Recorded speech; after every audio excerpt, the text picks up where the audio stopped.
Hey guys, Assalamualaikum. It's me Nina and welcome back to Nina Story. Siapa dekat sini suka makan kentang? Ya, Nina pun suka makan kentang juga. Tapi korang pernah tak dengar lepas seseorang tu dia makan kentang and then dia keracunan? Pernah tak? Okay, kalau korang pernah dengar, satu lagi ni, pernah tak korang dengar yang kes yang lagi ekstrim? Yang mana dorang terbau je kentang yang dah membusuk and then dorang ni meninggal. Korang tak percaya? Sebab itulah hari ni Nina nak ceritakan tentang satu kejadian yang terjadi dekat satu family yang mana diorang ni terhidu bau kentang yang dah membusuk and then semuanya meninggal. Jadi macam mana cerita dia? Korang kena follow rapat cerita Nina sampai habis. So without wasting any time, let's get started.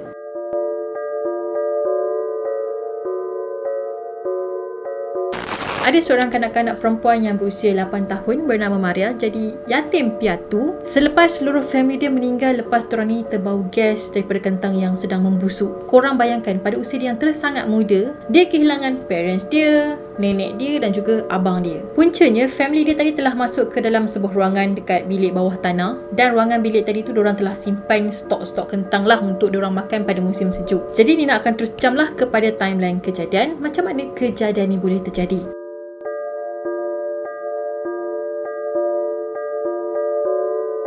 Kejadian ini terjadi pada bulan Ogos iaitu pada tahun 2014 di Lyshevo, Rusia. Pada malam tu, ayah Maria yang bernama Mikhail yang berusia 42 tahun yang merupakan profesor undang-undang masuk ke bilik bawah tanah buat kali pertama lah. Jadi dia orang pertama yang masuk ke bilik tu untuk ambil kentang. Jadi kentang tu dia nak ambil sebab dia nak masak. Pada masa tu dia tak tahu yang sebenarnya kentang yang diorang simpan dekat bilik bawah tanah tu sedang membusuk. Lepas dia masuk ke dalam bilik tu and then dia pun tutuplah pintu bilik bawah tanah tadi. Tapi lepas dia masuk ke situ, dia tak pernah lagi keluar. Sampailah membuatkan isteri dia ni risau macam kenapa dia ni tak keluar-keluar lagi? Ambil kentang je pun kan, takkanlah lama sampai macam ni. Jadi isteri dia yang bernama Anastasia yang berusia 38 tahun pun masuklah ke bilik tu untuk cek keadaan suami dia. Tapi lepas dia masuk ke bilik bawah tanah tu, dia pun tak keluar macam suami dia juga. Lepas tu anak lelaki sulung diorang yang bernama Georgie berusia 18 tahun masuk juga ke situ sebab nak cek keadaan parents dia, kenapa diorang ni tak keluar. Dan dia pun sama macam parents dia, tak muncul-muncul lepas tu. Nenek diorang yang bernama Iraida berusia 68 tahun sempatlah call jiran dia dan beritahu apa yang jadi, dan pada masa tu dia minta pertolongan lah daripada jiran-jiran dia sebab dia kata macam ada something wrong dekat dia punya bilik bawah tanah. Dia pun ceritalah yang anak menantu dia tak keluar daripada bilik tu lepas diorang masuk untuk ambil kentang. Lepas dah letak call, nenek dia pun masuklah ke dalam bilik tadi dan dia juga tak pernah muncul selepas tu.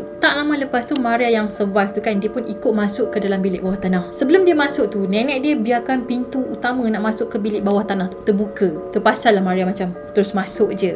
Bila dia masuk je ke dalam ruangan bilik bawah tanah tu, dia dah terkejut dan dia ternampak yang semua family dia dah tak bernyawa dan terbaring dekat lantai. Sebenarnya, apa yang jadi dekat diorang semua? Jadi hasil daripada penyelidik Rusia mengesahkan yang diorang ni semua meninggal disebabkan keracunan gas yang telah berkumpul dalam ruangan bilik bawah tanah yang telah disebabkan oleh kentang yang sedang membusuk. Macam mana kentang ni boleh membunuh manusia pula kan? Sebenarnya kan kentang ni dia mengandungi racun yang dikenali sebagai glycoalkaloids ataupun dikenali sebagai solanine dan chaconine. Sorry kalau ni nak salah pronounce. Dia macam berbelit sikit. Okay, jadi kentang tu mengandungi racun tadi. Jadi toksin ni juga sebenarnya tumbuh dekat tumbuhan yang lain macam tembakau, terung dan juga tomato. Jadi bila kita terhidup bau toksin yang secara berlebihan, jadi benda ni akan mengganggu sistem saraf kita dan akan menyebabkan kita ni rasa pening dan kekeliruan. Toksin ni sebenarnya dia terhasil daripada batang, daun, pucuk dan juga buah yang Nina sebutkan tadi. Bila kentang tadi terdedah kepada cahaya, jadi dia punya ubi pun akan mula berubah dan bila disimpan terlalu lama akan meningkatkan kandungan racun toksin yang Nina sebutkan tadi. Sebab itulah kalau kentang tu dah tumbuh tunas ataupun dia bertukar warna hijau, better jangan makan.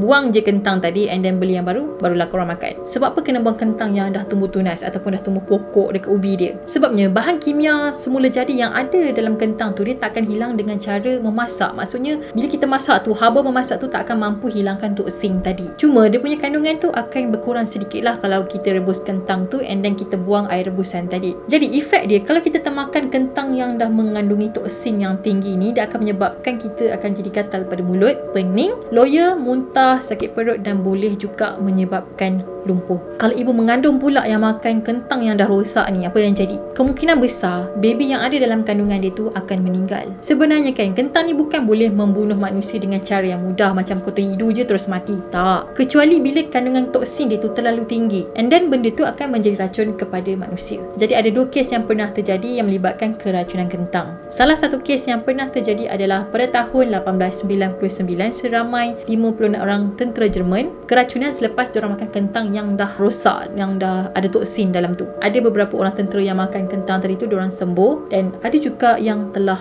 lumpuh. Kes kedua pula terjadi pada tahun 1983, iaitu di Kanada. Seramai 61 orang staf dan juga kanak-kanak di sebuah sekolah di Alberta keracunan selepas diorang ni makan kentang panggang. Diorang cakap yang masa diorang makan kentang tu, warna kentang tu dah ada warna hijau dan rasa dia agak pahit sikit. Okay, back to the story. Family Maria tadi tu pula tak makan pun kentang tu kan. Diorang just terbau je, tapi diorang seorang pun tak survive. Okay, ini adalah fakta laporan tentang apa yang terjadi dekat diorang ni. Kentang yang diorang simpan dalam bilik bawah tanah tu dipercayai dah terlalu lama, dan pada masa tu dipercayai kentang-kentang tadi tu pun dah melepaskan gas bila dia setengah membusuk. Ruang bawah tanah tadi tu pula kan, dia tak ada ruang pengaliran udara yang baik, membuatkan gas-gas tadi tu menjadi terkumpul. Makin lama kentang busuk ni dibiarkan, makin banyaklah gas solanin tadi tu merembes keluar daripada kentang-kentang tu, dan makin banyaklah dia terkumpul dalam ruangan tadi. So bila ayah Maria masuk ke dalam bilik tadi, dia pun terhidu gas yang telah dilepaskan oleh kentang tu, and then dia pun pengsan. Jadi masa dia pengsan tu, dia telah meninggal secara perlahan-lahan, mungkin disebabkan kekurangan oksigen ataupun kesan dia telah hidu gas tadi. Sama jugalah yang terjadi kepada family Maria yang lain bila diorang masuk ke bilik ruang bawah tanah tadi. Tapi kenapa Maria selamat masuk ke bilik tu sedangkan family dia tak? Alasan kenapa Maria selamat lepas dia masuk ke dalam bilik tu disebabkan masa dia masuk tu kan, nenek dia dah buka pintu and then dia masuk. So dekat sini udara segar daripada luar ni dah masuk ke dalam ruangan tadi, dan paras keracunan dalam bilik tu jadi berkurangan. Maksudnya dekat sini ada proses ventilation ataupun proses pengudaraan yang telah masuk ke dalam ruangan bawah tanah. Sebenarnya kejadian manusia terhidu gas daripada kentang ni and then meninggal memang sangat rare lah nak terjadi. So korang janganlah takut pula nak makan kentang.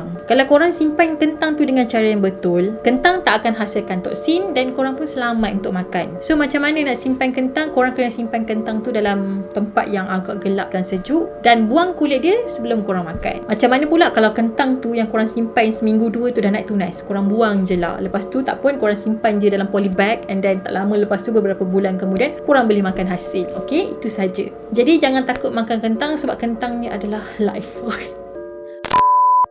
Okay guys, itu sajalah perkongsian Nina untuk hari ni. Nina nak tahu pendapat korang tentang kejadian ni. Okay, korang jangan takut makan kentang sebab kes ni bukannya selalu terjadi, sangat jarang. Okay, sebab ya macam kita tahu kan, bilik ruangan bawah tanah ni bukannya ada tingkap, bukannya ada apa proses ventilation yang sempurna untuk udara keluar masuk kan. Jadi ruang tu jadi pengap and then terkurung. So bila parents dia masuk situ buat kali pertama, ya gas tu dah banyak akan terkumpul dalam ruangan bawah tanah, and then bila terhidur jadi racun pada badan diorang. Tapi kesian kan dekat Maria tu, satu family dia meninggal, tak ada siapa pun yang survive, just dia je. Okay guys, itu sajalah perkongsian Nina. Nina harap korang suka. Yang belum lagi subscribe channel Nina, korang subscribe di bawah dan turn on notification, dan jangan lupa juga untuk follow Nina dekat Instagram. Kita akan jumpa lagi next video. Bye bye. Assalamualaikum.